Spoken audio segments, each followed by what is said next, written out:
Good morning. I have a story for you about when I was a child. So when I was growing up, Saturdays were the day of preparing for Sabbath.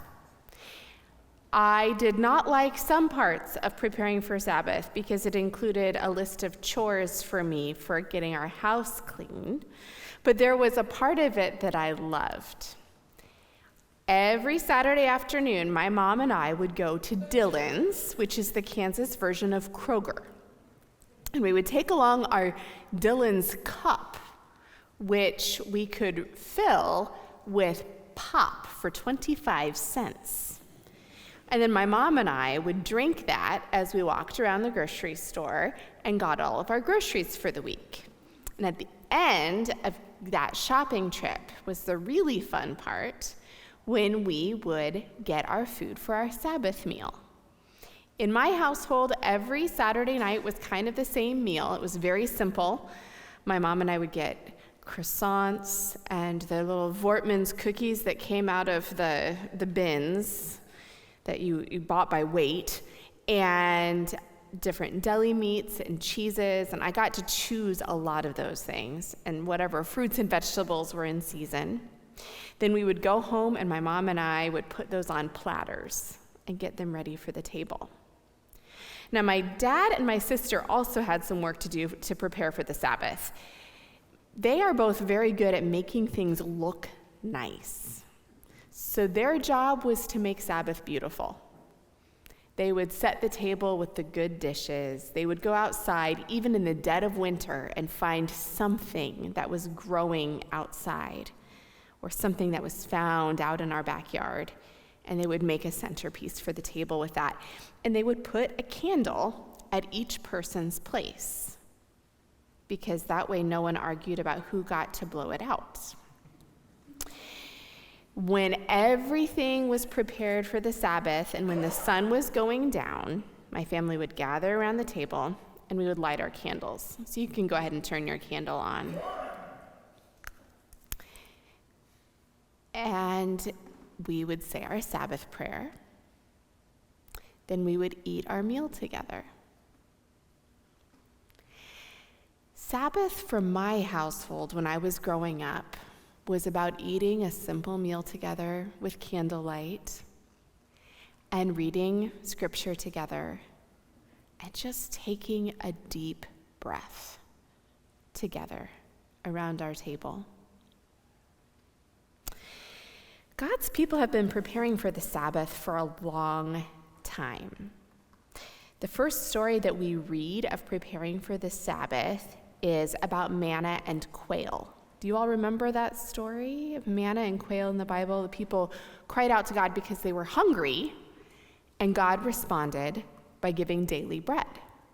And they gathered it every morning, and if they gathered too much, it would rot. Remember that? So if they gathered more and tried to save it for the next day, it would rot. But once a week, a miracle would happen. They would gather enough for 2 days, and it would not rot the second day. On the 6th day, they gathered enough for the next day, and the 7th day, they did not gather any manna because that day was the Sabbath. Oh, yep. Now you're remembering that. I think part of the joy of being the Sabbath people is preparing for the Sabbath. Preparing for the Sabbath is not just grown-ups' work. It's everyone's work. So I invite you to think about how you will prepare for the Sabbath. This month, we're talking a lot about Sabbath keeping. And then in August, when we kind of move on to a different worship series, don't throw candles, you might start a fire. In August, we'll start talking about something else in worship, but that's actually when our Sabbath challenge begins. So, for 3 months, we have a challenge for everyone to practice being a Sabbath people together and find our routines and our rituals. Exactly what we do for that will look different in different households. We've got a whole bunch of ideas out on a dry erase board out in the hallway. But I want to challenge you to start talking with your grown-ups in your households at home. Start talking about how your household is going to practice Sabbath keeping and how each of you will help your family prepare for the Sabbath and keep the Sabbath. Because you know what? If just one person in the household cares about it and is making it happen, it feels like a burden instead of a joy. So start talking about how you're going to do that together. Now, at the end of our Sabbath meal when I was a child, we each blew out our own candle. So you can blow as hard as you want. It's not going to do anything. But you could try turning it off. Eliana's going to try.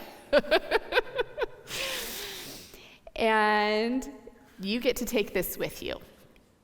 So take this home with you, and maybe you'll incorporate it into how your family, how your household celebrates Sabbath. Or maybe you'll just keep it as a reminder of, oh yeah, we're going to have that conversation, and start thinking about how we will be Sabbath keepers. May God bless you as you learn to be a Sabbath people. You may go back to your seats. Oh, wait. You may not go back to your seats yet. I have a job for you. Come up here. Take some of these. And got to listen in the sermon, because at a certain point in the sermon, I am going to ask you all to help pass these out to the people around you. Okay?